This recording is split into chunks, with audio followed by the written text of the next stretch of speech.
Anak perempuan sang konglomerat semakin hari semakin kehilangan berat badan. Setiap hari semakin lemah, semakin pucat, semakin ketakutan. Para dokter tidak bisa menjelaskan penyebabnya. Namun yang menemukan kebenaran adalah seorang asisten rumah tangga. Dan apa yang dia temukan di dalam rumah itu begitu kejam sehingga tidak ada seorang pun yang akan percaya jika dia tidak melihatnya dengan mata kepalanya sendiri. Rumah itu terlalu besar untuk suara yang begitu sedikit di dalamnya. Di antara lorong-lorong berlantai marmer, udara terasa selalu dingin dan keheningan membawa beban yang sulit dijelaskan. Asisten rumah tangga baru itu, Sari, berjalan perlahan, mengamati setiap detail rumah mewah itu. Lantainya berkilau, vas-vas bunganya sempurna, karpet-karpetnya tampak baru.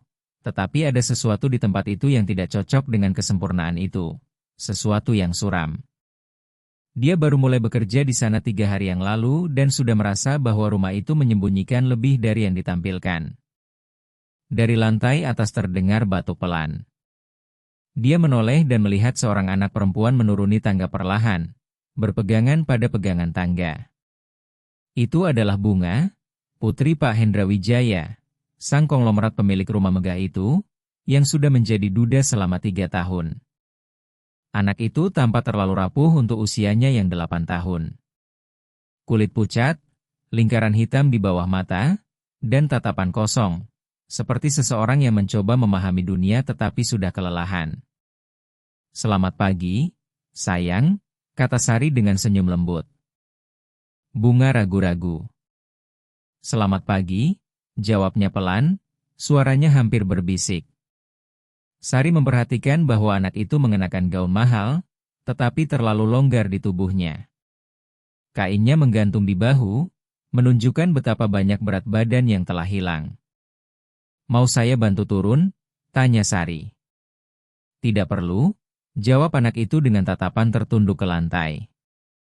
"Ibu baru tidak suka kalau aku minta tolong." Sari merasakan bulu kuduknya merinding. Ibu baru.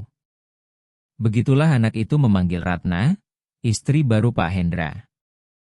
Saat sarapan, meja sudah ditata dengan segala yang bisa dibeli uang, jus buah, buah-buahan, roti bakar, lauk pauk, dan susu. Pak Hendra membaca koran Kompas dengan rapi dalam setelan jas gelapnya. Ratna, anggun dan tersenyum, menyeruput kopi susu dengan anggun, seperti seseorang yang hidup dalam iklan keluarga sempurna. Bunga duduk dalam diam. Ratna menyajikan piring untuk anak itu. Buah-buahan potong, roti bakar dengan selai, susu hangat. "Ayo makan, sayang," katanya dengan suara manis. "Kamu harus mengembalikan berat badanmu, ingat?" Anak itu hanya menatap piringnya. Matanya dipenuhi air mata yang tertahan. Sari mengamati dari kejauhan, berpura-pura merapikan lemari hias. Dia melihat ketika Bunga mengaduk-aduk makanan dengan sendok, tanpa benar-benar makan. Dia juga melihat ketika Ratna melemparkan tatapan cepat, tatapan yang tidak cocok dengan senyumannya, tatapan peringatan. Pak Hendra, yang tidak memperhatikan, tidak menyadari apapun. Dia terus membaca koran, tidak menyadari ketegangan diam di antara keduanya. Kemudian, ketika majikan sudah pergi bekerja, rumah mewah itu kembali sunyi. Sari mencuci piring sambil memikirkan anak itu. Tidak biasa seorang anak kehilangan begitu banyak berat badan tanpa penjelasan. Dokter-dokter datang hampir setiap minggu, menurut Yanti, juru masak di rumah itu.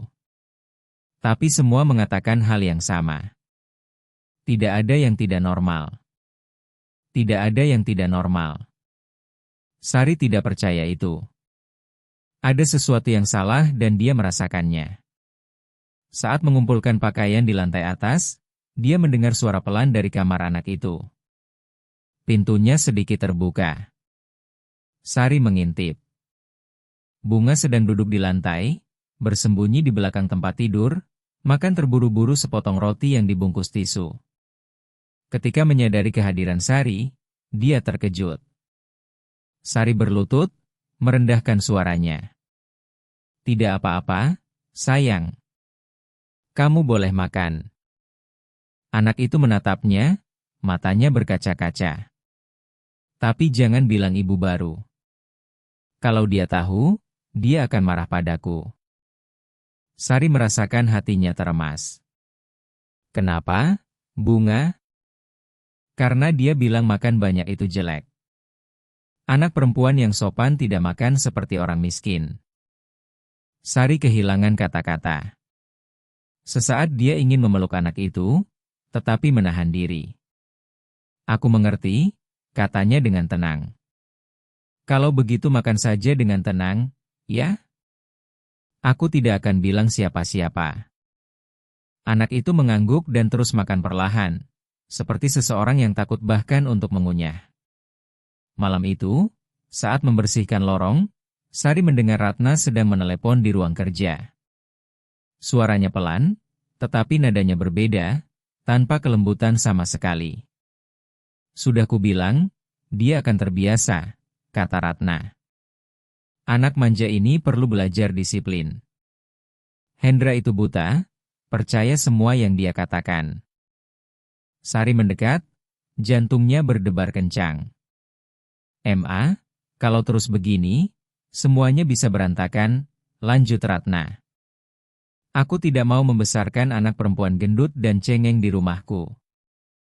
Sari mundur, merasakan perutnya bergolak. Di situ, pada saat itu, dia mengerti apa yang sedang terjadi. Keesokan paginya, Bunga tampak pucat, dengan lingkaran hitam yang semakin dalam di bawah matanya. Ratna menuruni tangga dengan senyum, berpura-pura khawatir.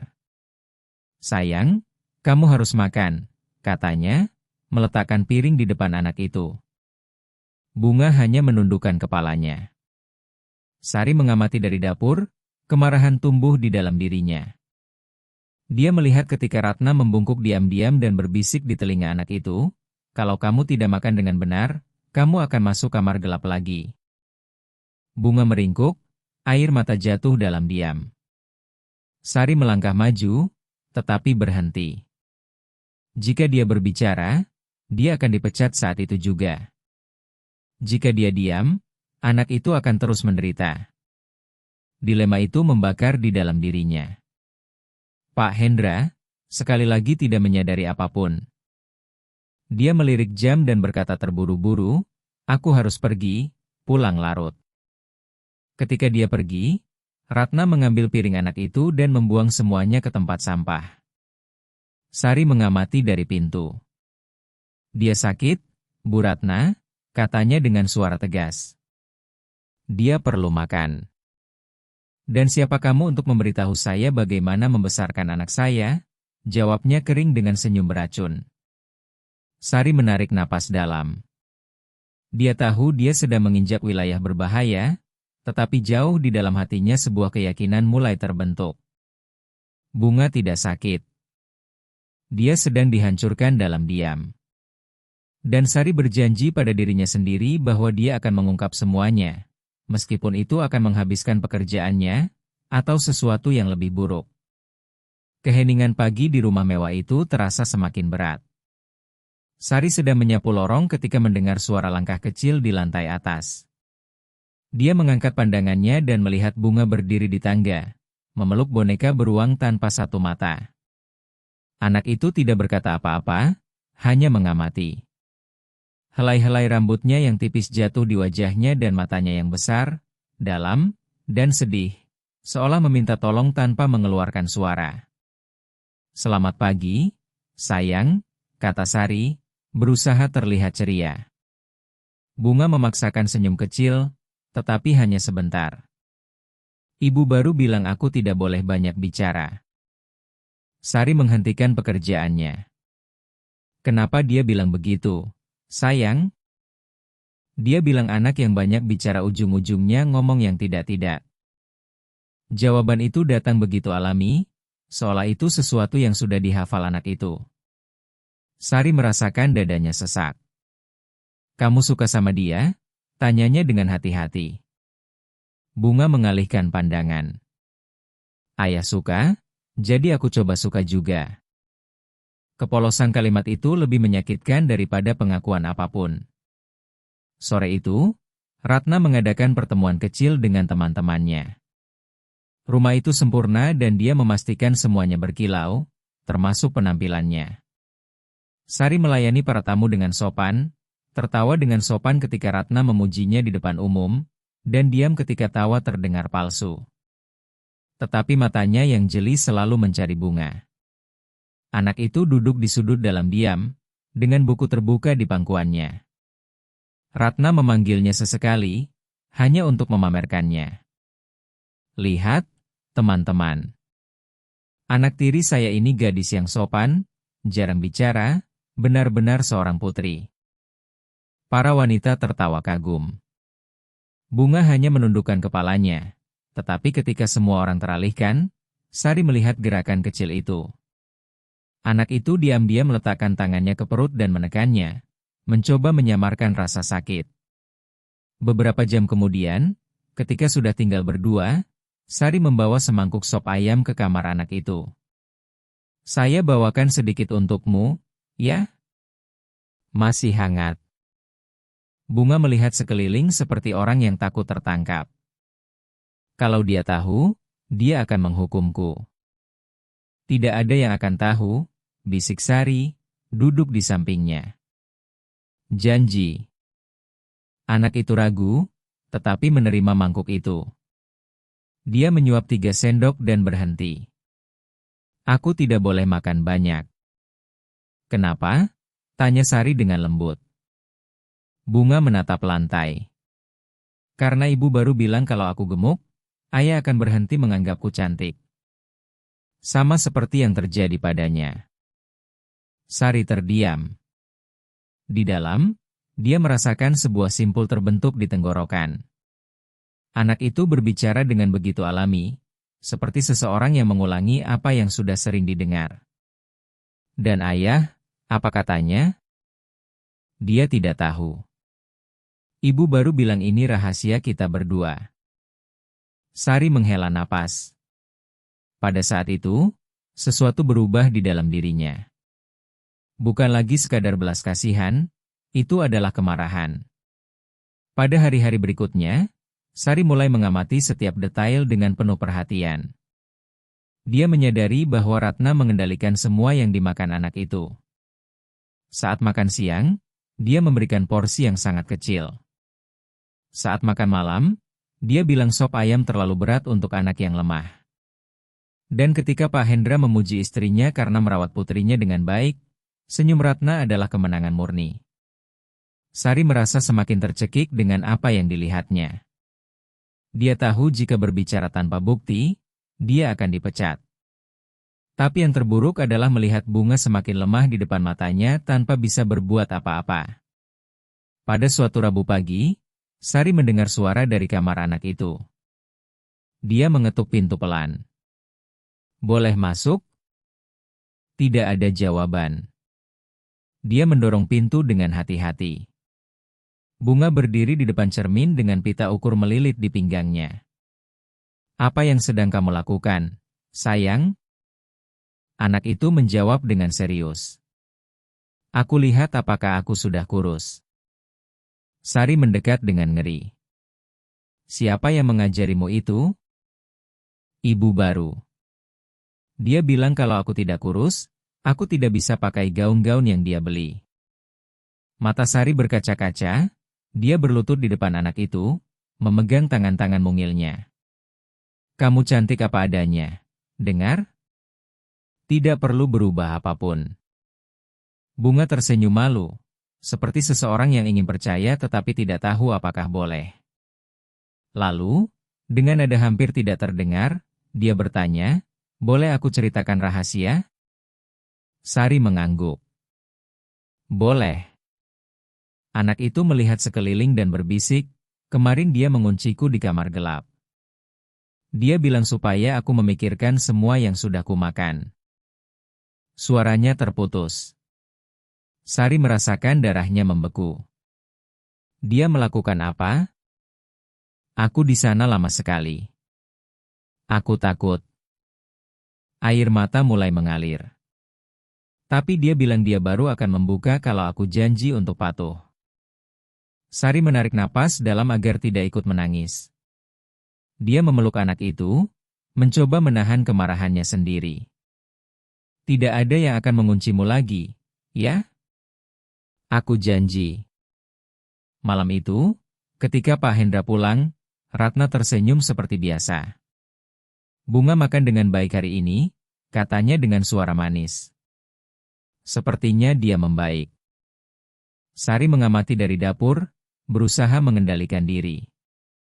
Bohong. Anak itu bahkan hampir tidak menyentuh piringnya.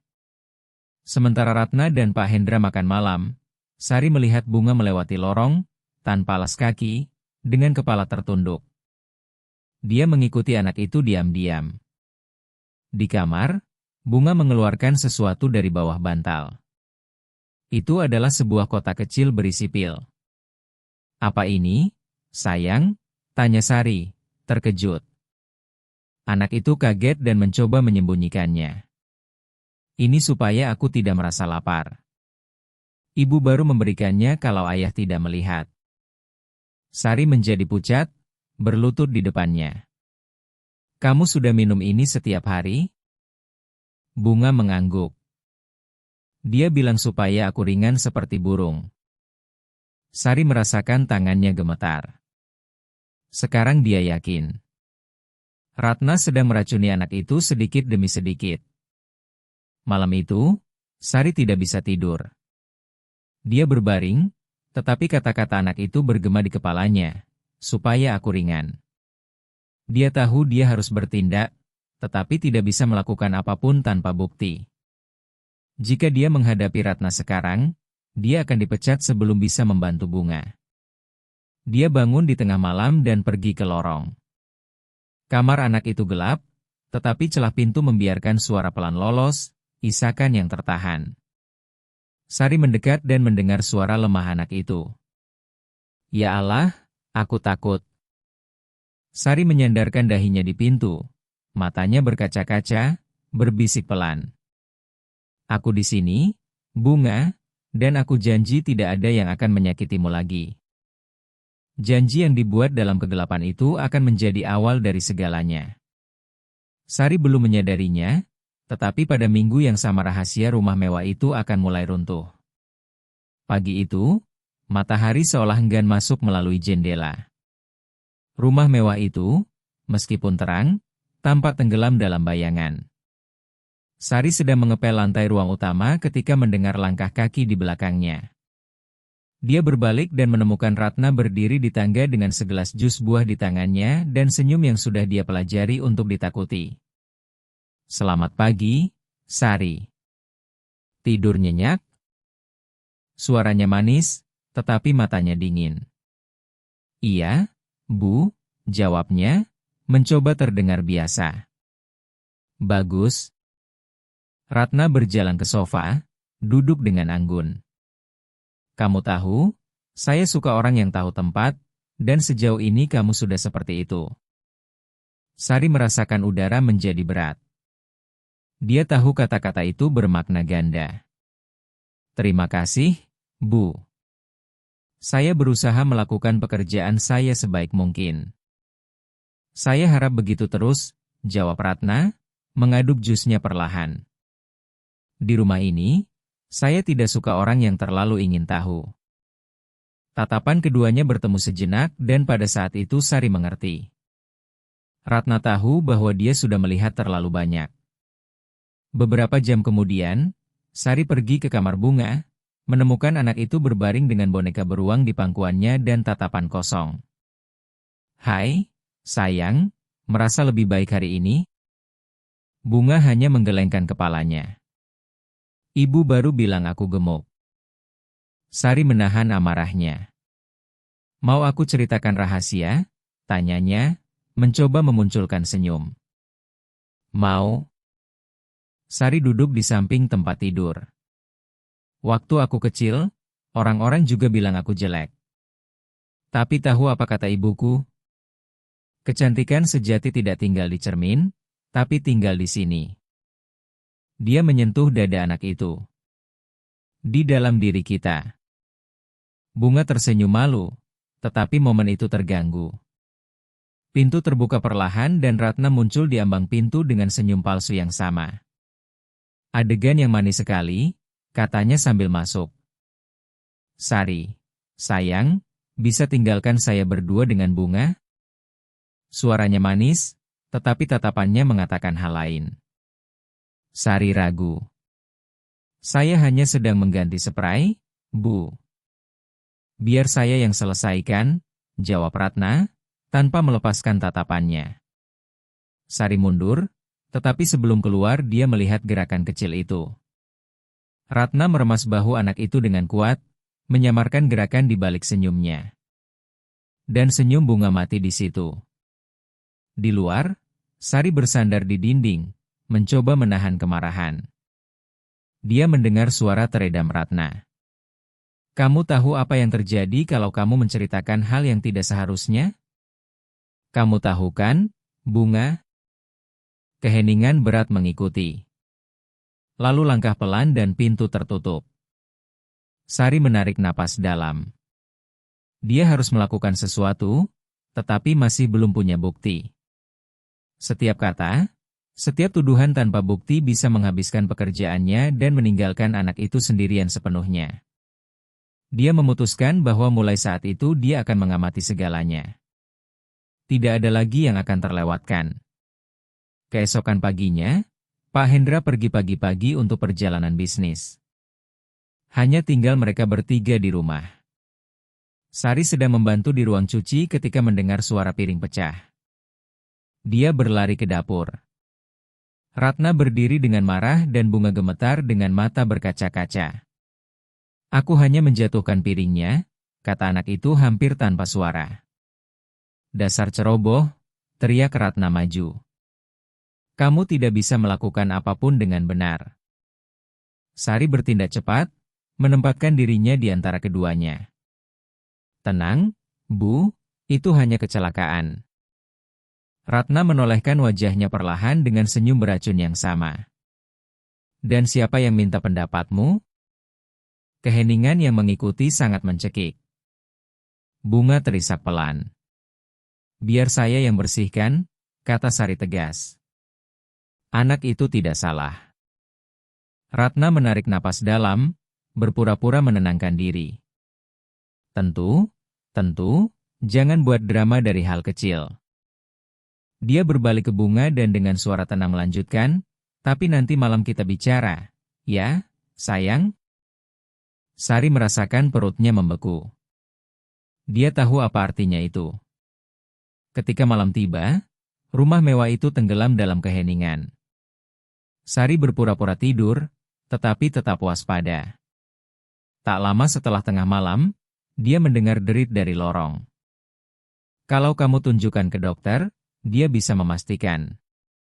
Sari berterima kasih dan keluar dengan gemetar. Hujan semakin deras dan angin dingin menerpa wajahnya. Tetapi di dalam dirinya, dinginnya datang dari tempat lain, dari rasa takut. Dia tahu Ratna tidak akan tinggal diam jika curiga. Keesokan harinya, Sari kembali ke rumah mewah itu, berpura-pura normal. Ratna, yang suasana hatinya tidak stabil, tampak semakin waspada. Saya merasa aneh kamu pergi kemarin, komentarnya saat sarapan. Biasanya kamu kembali tepat waktu? Sari mempertahankan senyumnya. Saya perlu membeli produk pembersih baru. Stoknya habis. Oh ya? Tanya Ratna dengan tatapan tajam. Beruntung sekali ya. Keheningan yang mengikuti hampir bisa diraba. Pak Hendra datang setelahnya, memecah ketegangan. Selamat pagi, para wanitaku yang cantik. Pria itu masih percaya dia hidup di rumah yang bahagia. Dia mencium pipi istrinya dan mengelus rambut putrinya. Sudah makan dengan baik, sayang? Bunga tersenyum tanpa menjawab. Sari mengalihkan pandangan, menahan air mata. Ketidakadilan sandiwara itu menggerogotinya. Saat makan siang, adegan yang akan mengubah segalanya terjadi. Ratna, seperti biasa, menyajikan segelas susu untuk anak itu. Sari mengamati dengan diam-diam, merapikan meja. Bunga memegang gelas itu, tetapi tampak ragu. "Minum, sayang," desak Ratna. "Ayah sedang melihat." Pak Hendra tersenyum tanpa menyadari apapun. Tetapi ketika Ratna berdiri untuk menerima telepon, Sari melihat kesempatan itu, dia mendekati Bunga dan berbisik, "Jangan minum." "Pura-pura saja." Anak itu menurut, menempelkan gelas ke bibir, berpura-pura menelan. Kemudian, sementara Ratna sedang teralihkan, Sari menukar gelas itu dengan gelas lain yang sudah dia siapkan sebelumnya, berisi susu murni.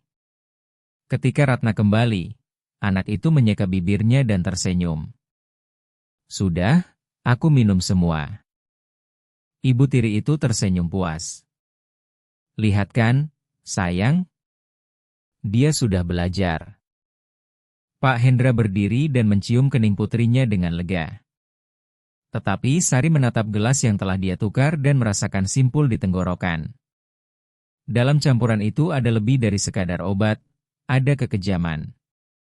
Begitu ada kesempatan, dia memasukkan gelas kosong ke dalam kantung dan menyembunyikannya di dapur belakang. Nanti dia akan membawanya ke apoteker yang sama untuk dianalisis. Tetapi Ratna tampak curiga sepanjang sore, mengikuti Sari di lorong-lorong dengan matanya. "Kamu kelihatan capek," katanya di penghujung hari. "Mungkin kamu butuh istirahat." "Sedikit, iya," jawab Sari. "Kalau begitu ambil libur besok," lanjut Ratna dengan nada yang bukan undangan, melainkan perintah. Sari mengerti. Dia sedang disingkirkan. Malam itu, dia menyiapkan barang-barangnya dalam diam. Dia menyimpan botol kaca kecil berisi susu dan catatan dari apoteker. Sebelum tidur, dia mampir ke kamar anak itu. Bunga masih terjaga. "Tante mau pergi?" tanyanya dengan mata berkaca-kaca. "Hanya sehari, sayang. Tapi aku kembali, ya?" Anak itu memegang tangannya. "Janji?" "Janji," jawab Sari dengan senyum sedih. "Dan ketika aku kembali, tidak ada lagi yang akan menyakitimu." Keesokan harinya, sebelum matahari terbit, dia keluar dari rumah mewah itu dengan hati yang berat. Dia langsung menuju rumah Pak Suranto, yang mengkonfirmasi hal terburuk. Mengandung senyawa yang sama seperti botol sebelumnya, hanya saja di sini jumlahnya lebih banyak. Sari duduk tanpa tenaga.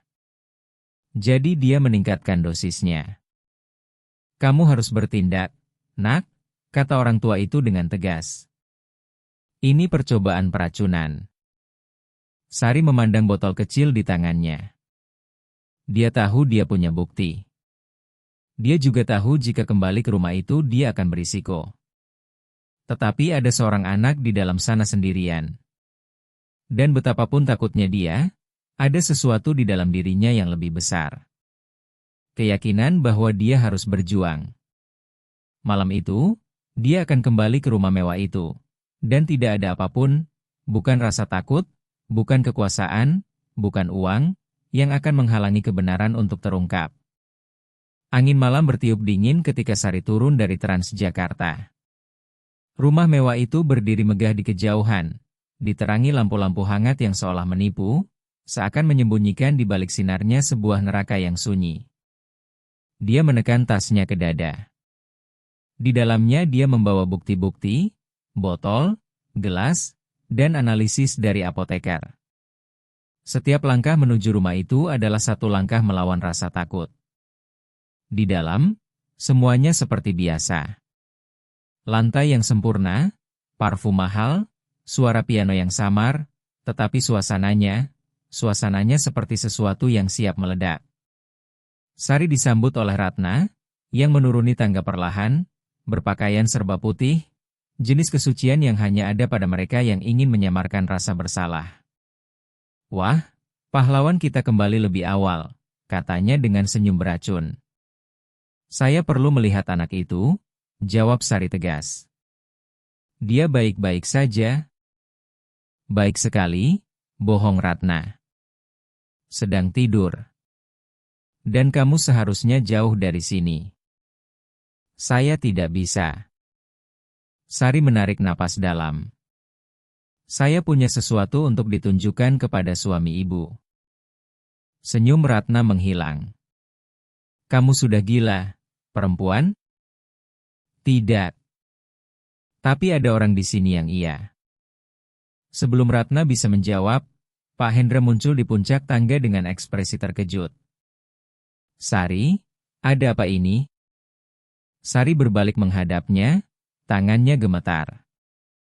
Pak Hendra, saya perlu bicara dengan Bapak. Ini tentang putri Bapak. Pria itu mengerutkan kening, turun perlahan. Ada apa dengan bunga? Semuanya, jawabnya. Dengarkan semua yang tidak pernah Bapak sadari. Ratna menyilangkan lengannya, memaksakan tawa meremehkan. Dia mengigau. Saya sudah coba peringatkan kalau perempuan ini tidak bisa dipercaya. Kalau begitu, dengarkan saya, desak Sari, menatap Pak Hendra. Setelah itu Bapak putuskan siapa yang Bapak percaya. Dia membuka tasnya, mengeluarkan botol dan amplop kecil. Ini dimasukkan ke dalam susu putri Bapak. Pak Hendra menatap bingung. Apa maksudmu? Sebuah senyawa kimia yang digunakan untuk menghilangkan nafsu makan, jelasnya. Saya membawa sampel untuk dianalisis. Semuanya ada di sini. Dia menyerahkan kertas-kertas itu. Pak Hendra membaca, tatapannya bergantian antara tulisan dan wajah istrinya. Ratna. Apa arti semua ini? Dia tertawa gugup. Sayang, tolong, ini tidak masuk akal. Perempuan ini ingin memisahkan kita. Sari tetap teguh. Saya melihat ibu memasukkan cairan itu ke gelas 2 kali, dan anak itu membenarkan. Nada suara Ratna berubah. Kemanisannya lenyap. Kamu menuduhku apa, dasar babu? Meracuni seorang anak, jawab Sari tanpa ragu. Keheningan yang mengikuti sangat pekat. Pak Hendra menjatuhkan kertas-kertas itu di atas meja. Wajahnya pucat. Ratna, apa ini benar? Dia mendekatinya, berusaha mempertahankan sikap. Aku hanya ingin membantu. Anak itu semakin gemuk, sedih. Aku pikir itu yang terbaik. Sari merasakan hatinya teremas. Perempuan itu bahkan tidak lagi menyamarkan kekejamannya. Yang terbaik, ulangnya dengan marah. Menjadikan seorang anak tubuh yang sakit adalah yang terbaik? Membuatnya percaya bahwa makan itu salah? Ratna berbalik dengan murka. Kamu tidak mengerti apa-apa. Hendra butuh ketenangan. Anak itu hanya membawa kenangan tentang istri yang sudah meninggal. Aku hanya ingin... Suaranya terputus. Ingin dia sempurna. Pak Hendra mundur selangkah, terguncang. Sempurna. Ya Allah, apa yang sudah kamu lakukan? Teriakan bunga bergema dari puncak tangga. Semua berbalik. Anak itu ada di sana, mendengar semuanya. Jadi ini sebabnya aku sakit terus, ya, ibu baru? Suaranya lemah, tetapi menusuk. Ratna memucat. Bunga, tidak, bukan seperti yang kamu pikir. Anak itu menuruni anak tangga perlahan dengan air mata di matanya. Ibu bilang itu obat supaya aku cantik, tapi aku hanya merasa sakit. Sari berlari ke arahnya, membantunya turun. Tenang, sayang. Semuanya baik-baik sekarang. Pak Hendra menatap istrinya tidak percaya. Aku mempercayaimu. Aku menitipkan putriku dalam perawatanmu. Aku melakukannya karena cinta, teriak Ratna, putus asa. Semua ini demi kamu. Cinta? Jawabnya dengan suara pecah. Cinta tidak menghancurkan seorang anak. Cinta tidak berbohong. Tangisan bunga memenuhi ruangan. Sari memeluknya sementara Pak Hendra menelepon polisi dengan tangan gemetar. Ratna mencoba mendekat. Hendra, tolong. Jangan bicara padaku, potongnya. Kamu akan bertanggung jawab atas semua yang sudah kamu lakukan. Lampu-lampu pintu masuk menerangi lorong ketika sirene mobil patroli polisi mendekat. Ratna dibawa pergi masih dengan mata berkaca-kaca dan wajah syok. Dan untuk pertama kalinya dalam waktu yang lama, rumah itu sunyi. Tetapi keheningan yang berbeda, keheningan dari kebenaran yang akhirnya terucap. Kemudian, Pak Hendra duduk di sofa dengan bunga tertidur di pangkuannya. Tatapan kosong, wajah hancur. Sari mendekat dalam diam. Seharusnya aku menyadarinya, gumamnya. Aku terlalu buta karena takut kehilangan seorang wanita lagi sehingga hampir kehilangan putriku. Sari meletakkan tangannya di bahu pria itu. Bapak bukan satu-satunya yang tertipu. Orang seperti itu pandai berpura-pura. Dan kalau kamu tidak melihat, dia berhenti, menelan ludah. Kalau kamu tidak punya keberanian untuk bicara. Sari memandang anak yang tertidur. Saya hanya melakukan apa yang akan dilakukan orang baik manapun. Pak Hendra mengangkat tatapannya dengan air mata tertahan. Tidak. Kamu melakukan apa yang hanya bisa dilakukan seseorang yang punya hati. Keesokan paginya, rumah mewah itu terasa berbeda. Jendela-jendela terbuka, udaranya ringan, dan aroma kopi tubruk segar memenuhi ruangan. Sari menyiapkan sarapan dan Pak Hendra menuruni tangga dengan putrinya di gendongan. Tidur nyenyak, sayang? Tanyanya. Nyenyak? Jawab Bunga dengan suara mengantuk. Aku mimpi ibu baru tidak lagi memerintahku. Sari tersenyum.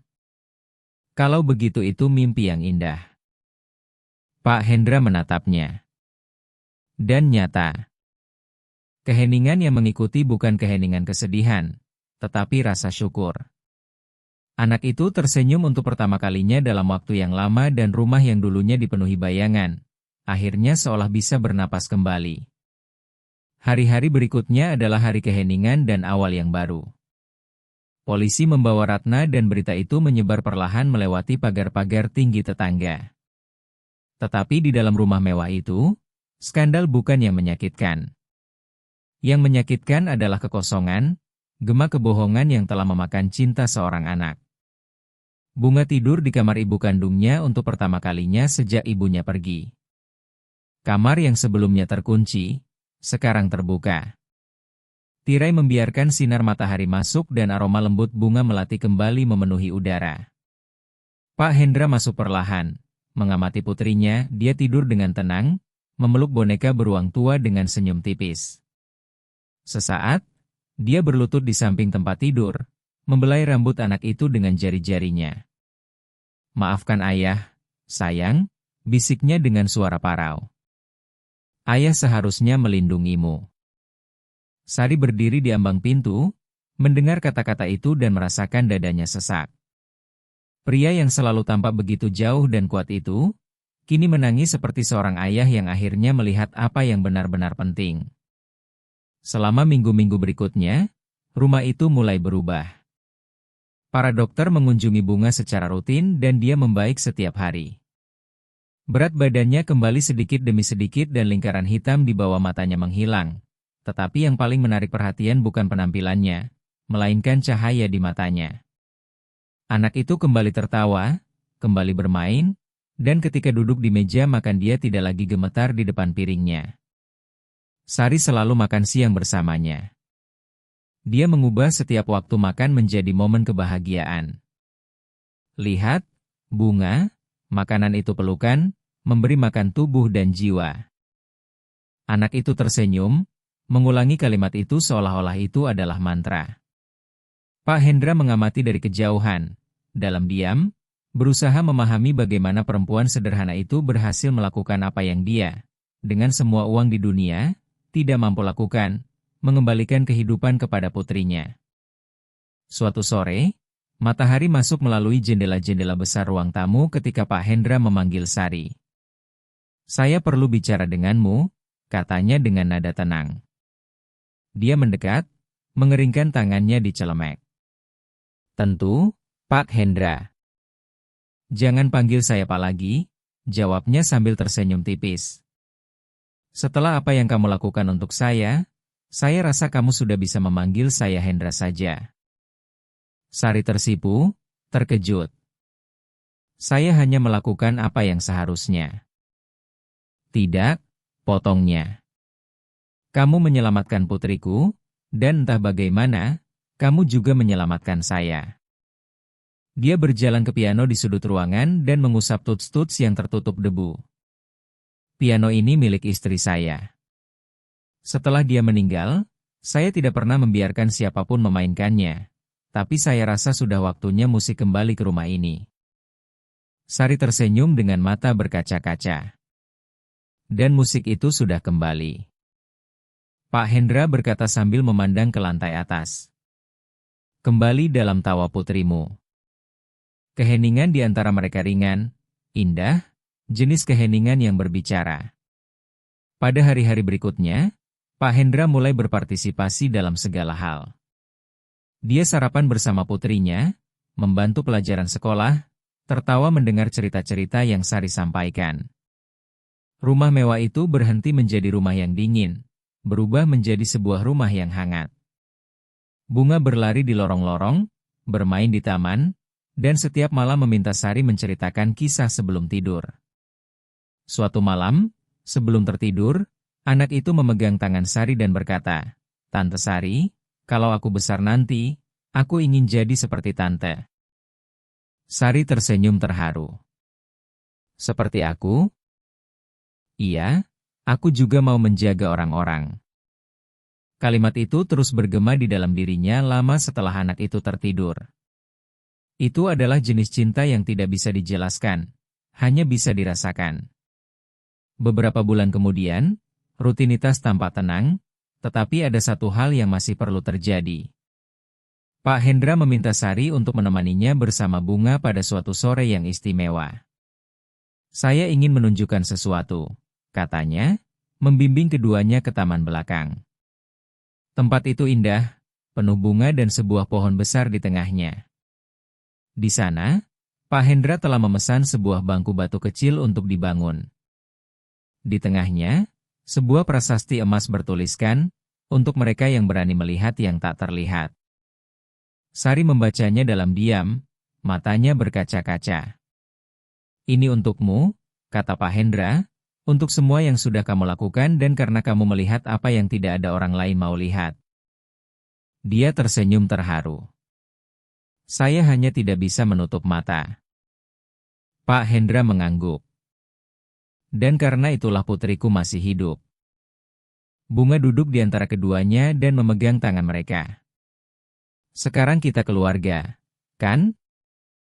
Pak Hendra dan Sari saling berpandangan. "Iya, sayang," jawabnya dengan senyum tulus. Seiring waktu, luka-luka itu sembuh. Bunga tumbuh sehat dan Sari tetap tinggal bersama mereka, bukan lagi sebagai asisten rumah tangga, tetapi sebagai bagian dari keluarga. Rumah yang dulunya menjadi panggung penderitaan, kini dipenuhi suara, tawa, dan aroma kue bolu yang keluar dari oven. Dan setiap kali matahari menembus jendela, menerangi foto lama istri Pak Hendra, pria itu tersenyum dengan damai, bukan karena dia melupakan masa lalu, tetapi karena akhirnya dia belajar untuk hidup di masa kini. Dan begitulah seorang asisten rumah tangga sederhana melihat apa yang tidak ada orang lain mau lihat. Sementara kemewahan menyembunyikan racun dan keheningan menyamarkan rasa sakit, Sari memilih melakukan apa yang sedikit orang berani lakukan, bertindak. Karena terkadang kejahatan tidak datang dengan berteriak, ia datang dengan tersenyum, memakai parfum mahal, dan melukai dalam diam. Tetapi kebenaran tidak akan diam selamanya. Ia menunggu seseorang yang berani untuk membebaskannya. Sari tidak punya ijazah tinggi maupun kekuasaan, Tetapi dia memiliki apa yang tidak bisa dibeli oleh kekayaan manapun, sebuah hati yang adil. Dan karena dia, seorang anak tetap hidup dan seorang ayah belajar bahwa cinta sejati bukan yang melindungi penampilan, melainkan yang menghadapi apa yang salah. Karena kejahatan bisa menipu mata, tetapi tidak pernah bisa menipu hati seseorang yang melihat dengan cinta. Dan kamu, jika berada di posisi Sari, apakah kamu punya keberanian untuk menghadapi segalanya demi menyelamatkan sebuah nyawa?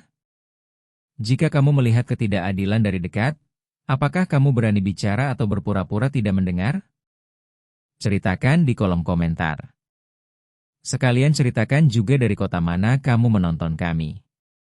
Jika kisah ini menyentuh hatimu, tinggalkan like MU, bagikan kepada seseorang yang perlu mendengar ini hari ini, dan subscribe supaya tidak ketinggalan kisah-kisah berikutnya. Sampai jumpa di kisah selanjutnya.